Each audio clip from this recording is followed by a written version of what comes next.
As mentioned before, some people were confused over the idea between equality and equity. And as a teacher, I want to go ahead and kind of give you all an idea of what I believe is detrimental when people focus on equity instead of equality. In the classroom, if a student misbehaves, then it's obvious the rest of the students aren't learning. But because of ideologies perpetuated through critical race theory adjacent dogma, such as culturally responsive teaching, it suggests that black kids and kids of color shouldn't be punished because racism. So we need to figure out ways to not punish them. So instead of removing that kid from the classroom, which as you all would understand would be to the benefit of everybody else, they'll send the kid out of the classroom for talking to for about 10 minutes, then send that kid back into the classroom. Any of us who's ever been to a school, do you seriously think when that kid comes back to the classroom that they're ready to learn and that the other kids in there are ready to learn? No. That is called equity. That is not equality. There's another thing that I find just totally amazing. Author Douglas Murray, to paraphrase him, he said, there are things we knew yesterday that today we pretend not to know. We have over 7 billion people on the earth making trillions of transactions right now at this very moment. Only a relatively few of those moments will be captured and considered as history. None of us would be capable of digesting all of that history in just one day. So I believe that ideologues like to say, well, they're not teaching this in history, they're not teaching that in history. One of the things that a lot of social studies teachers know is that a lot of folks run out of time and don't get to past World War II. One of the reasons they aren't able to do this is because they don't teach thematically. When somebody teaches thematically, they can teach about oppression. And that oppression wouldn't be limited to black oppression. That oppression could be expanded to the oppression that the Roma gypsies experience. That oppression could be expanded to the oppression the Jews experienced. I love teaching. I feel honored to be a public servant, teaching some of the most disadvantaged students in Fayette County. I'm one of 2 social studies teachers in the high school, and the other is Mr. Tim Middleton. You know how people say that they don't teach this and that in schools? I can guarantee you that Mr. Middleton and I teach about this and that. I teach my students about how Native Americans owned African slaves and later found themselves side by side on the Trail of Tears. I also teach my students about the tragedy and triumph of the Greenwood district of Tulsa, Oklahoma. I teach my students about Bayard Rustin, the gay black man who was the backbone of the movement of Dr. Martin Luther King. Keep in mind, we teach these things all throughout the school year. We don't just teach these things in February. We don't teach these things because they're black history. We teach these things because they are American history. I've taught with Mr. Middleton long enough to know that if we were to go to school and the principal or any other district official told us that we weren't allowed to talk about the past injustices that have occurred in our country, we'd both immediately and gladly tender our resignations. I would prefer to wash windows, wash dishes, instead of being a puppet of the state. It's not fair to insult our intelligence and stifle our creativity by forcing us to regurgitate government propaganda. In teacher colleges, they instruct us to use evidence-based learning. We go into the classroom with an expectation of autonomy where we provide creative and objective methods for students to learn. The reason I believe I'm here is to explain that dogma is being replaced for facts and reason in the public schools. Imagine right now, according to 2019, almost 70% of students in the Commonwealth were not proficient in science. So if somebody told you that a teacher wanted to bring in just to challenge new ideas, a class based off of the flat earth, is it really worth our taxpayer funding to do so? Anybody who's reasonable would say no. One of the problems with critical race theory and critical race theory adjacent dogma is that it is harmless. It is not harmless, I'm sorry, and it is being taught in schools. Critical race theory is a way to look at the law through the lens of race. No other causal factors, just race.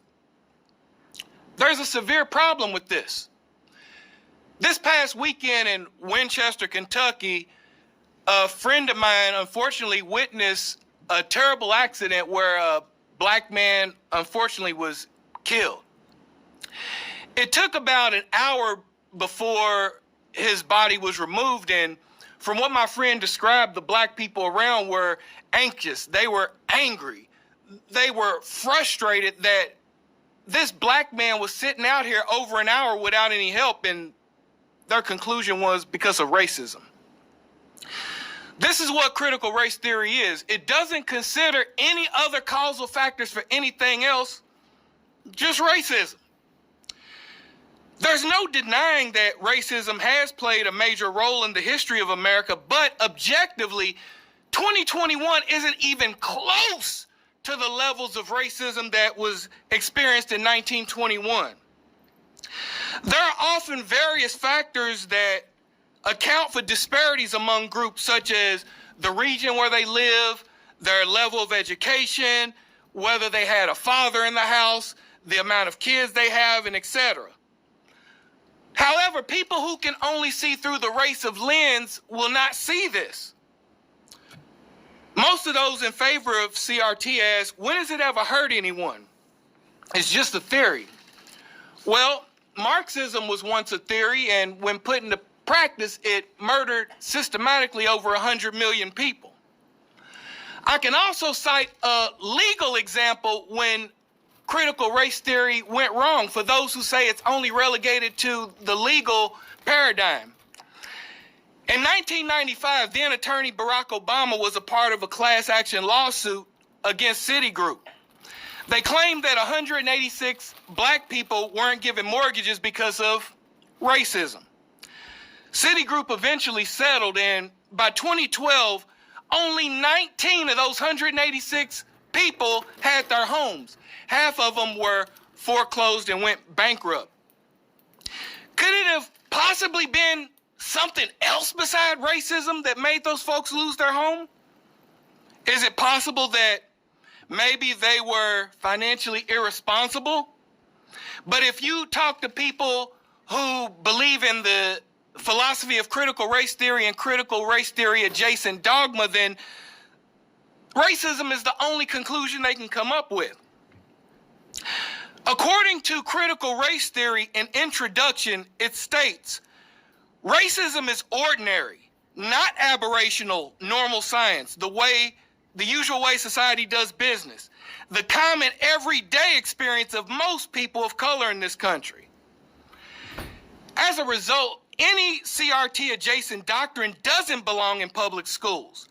One of the founders of CRT is also coincidentally the founder of the term intersectionality.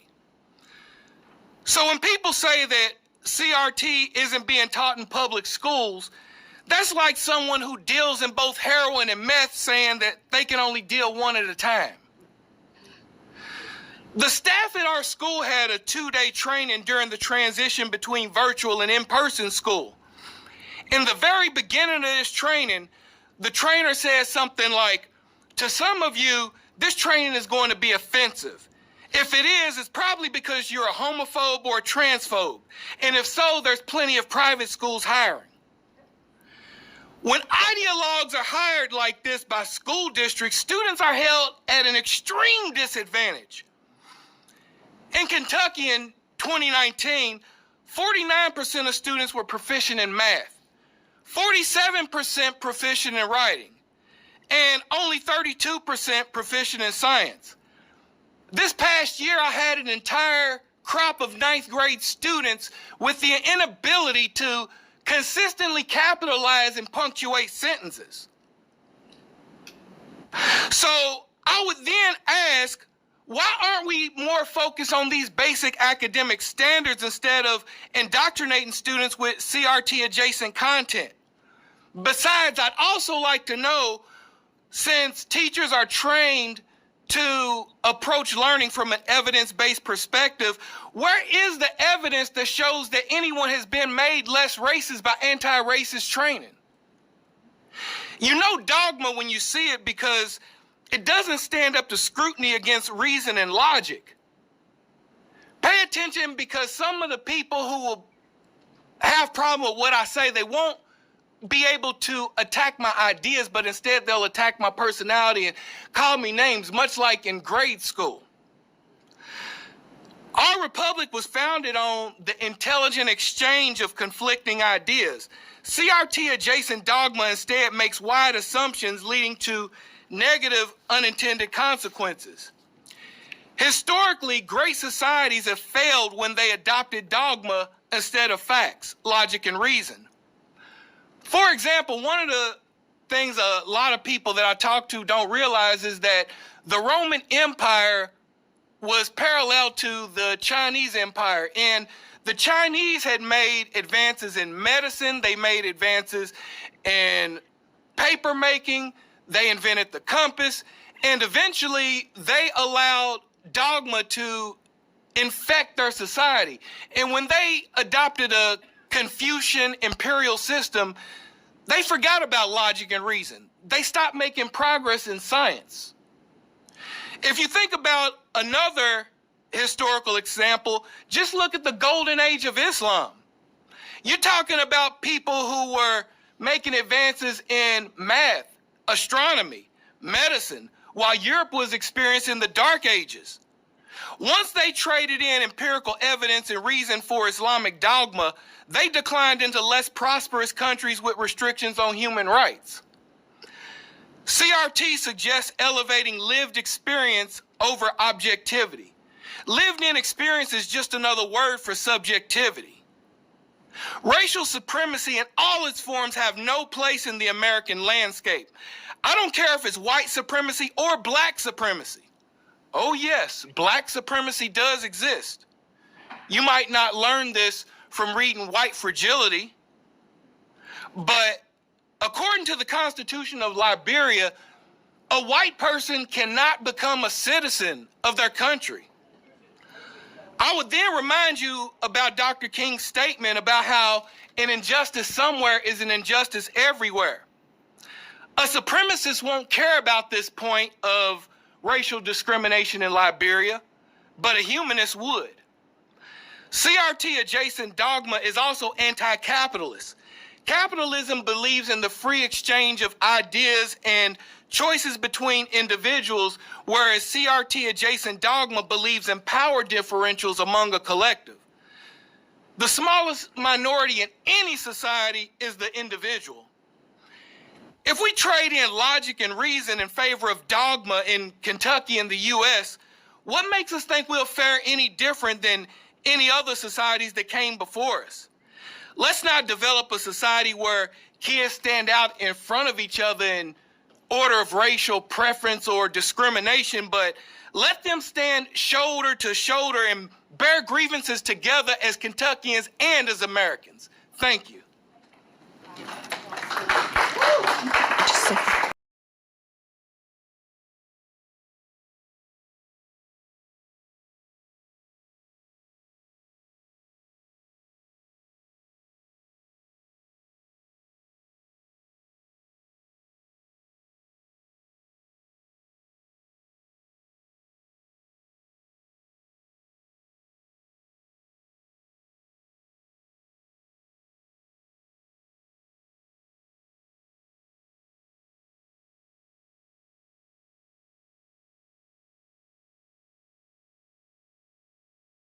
One teacher asked, how could anyone accurately teach about World War II and not mention Hitler's ideas, which included the idea that the Aryan race was superior to all others?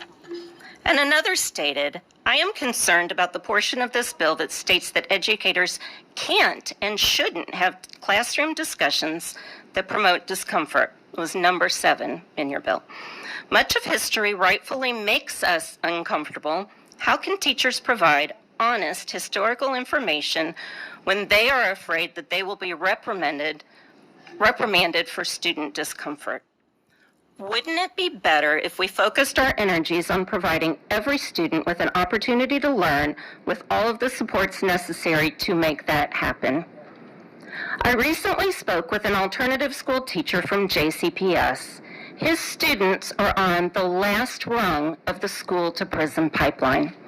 He shared that 11 of his students have died by gun violence in the last 2 years. He also told me about the need for his students to see themselves in history, that there were great black kings in Africa, that there was a black Wall Street. They need to develop black historical consciousness. He said, these are the things that are saving my kids. As you know, I'm a JCPS teacher. Our goal in JCPS is to close the achievement gaps between black and white students, to ensure that our students have more teachers who look like them, to ensure that there's equitable access to accelerated programs, to put more black and brown children in the curriculum so they can see themselves in the learning material, to help black girls who have the lowest sense of belonging in the district to feel like they matter, and to examine why black boys are disproportionately suspended from preschool. Is that okay? I want to take this, folks, if you don't mind. I work in an alternative school, and what I will tell you is schools are full of unintended consequences. Like the situation that I told you, folks, a lot of the disparities in schools happen because there's an unending grievance industry in education. What I mean by this is a lot of the disadvantaged schools get money that come from programs that only serve disadvantaged schools. So if you were to actually improve the quality of those disadvantaged schools, guess what would happen to the money, folks? It would disappear. So there's a lot of incentive for these grievance organizations to keep making black people believe we're victims. I don't want to hear about this victimhood. Are you kidding me? I don't care if a kid had an encyclopedic knowledge of everything of Africa. How would that prevent them from getting shot on the streets? Please tell me, Representative, please tell me. Amen. No answer. I didn't think so. I'm so tired. I'm sorry. It's okay. I apologize. Please don't take this as a sign of disrespect. I, too, have had students to die, and I'm sick of it. And every time my students get shot dead in the street, I wonder, why are they giving us LGBTQ training? Why are they giving us culturally responsive training? Why aren't they giving us training to teach these kids not to go carjacking? Why aren't they giving us the training to keep these kids from indulging in a hedonistic culture where prison is the order of the day and it looks cool? What curriculum do you have that's going to solve that? May I respond? Let's keep it down, audience. Yes, you may. I've been doing some research on the school to prison pipeline, and there are very intentional things that we can do to keep our children from dying on the streets or ending up in prison. And it all starts with taking a look at certain injustices that have happened in the system, disproportionality of identifying children for criminal actions even while they're in school. That is what we need to do to decrease our school to prison pipeline. Let me tell you folks what's funny. There was a situation where we had some kids to commit armed robbery on like a Thursday or Friday, okay? On that Monday, they came back to school. Now, of course, the people at the school didn't want that because we knew what type of influence that type of behavior would do when it spreads. So there was a comment, something earlier about, students belonging and how important belonging is. So when these kids, in my opinion, shouldn't have came back to the school, because all they did was just talk about how cool this criminal stuff was. So you had the other kids thinking how cool this criminal stuff was. But there was a child advocate who was like, well, this happened outside of school, so it's not fair to punish them for their education. So I asked you, why is one child's right to an education more important than another child's right to safety? My teachers, in fact, I talked about Mr. Middleton. He got hit by a kid. My principal was hit by a kid. And all these are kids who you guys are saying, oh, it's because of racism. It's because of disproportionality. It's because they didn't have no consequences. And because you folks want to believe that black kids are somehow just incapable of having home training. How dare you? I'll ask the audience again to remain silent, and let's be respectful of one another. The next question comes from Representative Wilner. Thank you, Madam Chair. I want to say I appreciate